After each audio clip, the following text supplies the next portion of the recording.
መስቀል የሚፈልጉ እያዛቸው ሌላው የገዳሙ ምግብ ቤት ስላለ ምግብ መመገብ የሚፈልጉ የገዳሙ ምግብ ቤት አለ። ዳቦ በገዳሙ የቅዱሳን ቆሽታ የተዘጋጀ አለ። እዚያም የገባቸው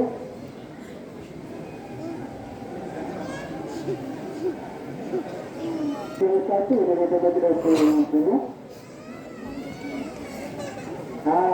ውስጥ ላይ ስለሞላ እዚሁ ላይ ቆያሉ። ውስጥ ላይ ስለሞላ እዚሁ ላይ የተወሰነ ቆዩ። ውስጥ ላይ ስለሞላ ወንበሩ ላይ እየተቀመጣችሁ በያላችሁ ቁጭ ውስጣውን አልቻለም። ቤተ መቅደሱ ከሰው ብዛት አኳያ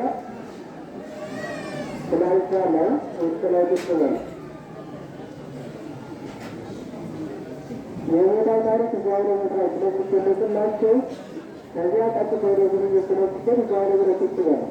ቤተ መቅደሱ ጠባል መተላለፊያ የለም።